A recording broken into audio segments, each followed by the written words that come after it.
Hello friends, welcome back to our channel. Samayapuram Mariamman దేవాలయం. ఈ దేవాలయానికి ఎంతో చరిత్ర ఉంది.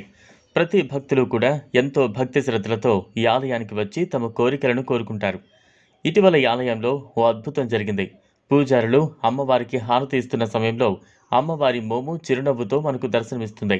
కావాలంటే ఇక్కడ కనిపిస్తున్న ఈ దృశ్యాన్ని మీరు బాగా గమనించవచ్చు.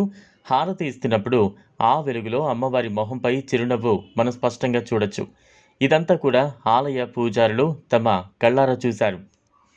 ఈ విషయం బయటకు తెలిసిన తర్వాత ఇక్కడ అమ్మవారికి ఎంత శక్తి ఉంది అనేది అర్థం చేసుకుని భక్తులు రద్దీ ఇంకాస్త పెరిగింది. ఈ ఆలయ విశేషాలను ఒకసారి తెలుసుకుందాం రండి. నాడులోని తిరుచిరాపల్లికి సమీపంలో ఉన్న సమయపురంలో సమయపురం మరియమ్మ దేవాలయం ఉంది. ఈమెను మహాకాళి లేదా దుర్గాదేవి ప్రతిరూపంగా కొలుస్తారు. ఈ విగ్రహాన్ని ఇసుక, బంకమట్టిని వినియోగించి రూపొందించారు. అందువల్లే ఇక్కడి ప్రధాన దేవతకు అభిషేకం ఉండదు. అయితే ఆ దేవతను పోలిన చిన్న రాతి విగ్రహం ప్రధాన దేవత ముందు ఉంటుంది. ఈ విగ్రహానికి అభిషేకం చేస్తారు.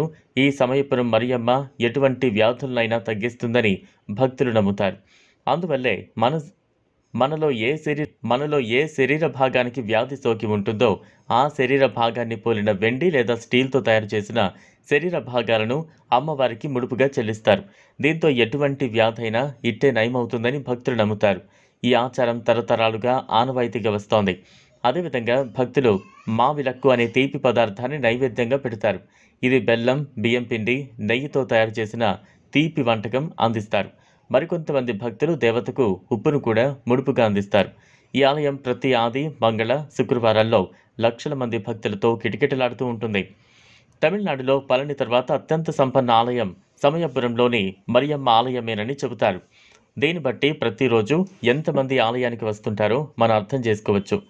ఈ ఆలయానికి సంబంధించిన చరిత్ర అస్పష్టంగా ఉంది. అయితే ప్రస్తుతం లభిస్తున్న ఆధారాలను అనుసరించి ప్రస్తుత సమయపురం మరియమ్మ ఆలయాన్ని విజయరాయ చక్రవర్తి క్రీస్తు శకం 18వ శతాబ్దంలో నిర్మించినట్లు చెబుతారు. మరియమ్మ దేవాలయంతో పాటు ఇక్కడ జరిగే ప్రత్యేక పూజలు తమిళనాడు సంస్కృతి సంప్రదాయాలకు చిహ్నాలని చరిత్రకారులు చెబుతున్నారు. విదేశాల్లో కూడా ఈ దేవాలయానికి భక్తులు ఉన్నారు. కాగా శ్రీలంక, ఫిజీ వంటి దేశాల్లో సమయపురం మరియమ్మ పేరుతో దేవాలయాలు కూడా నిర్మిస్తున్నారు. ఈ వీడియో మీకు నచ్చినట్లయితే లైక్ చేయండి, షేర్ చేయండి, ఛానల్ను సబ్స్క్రైబ్ చేసుకోండి. Thanks for watching.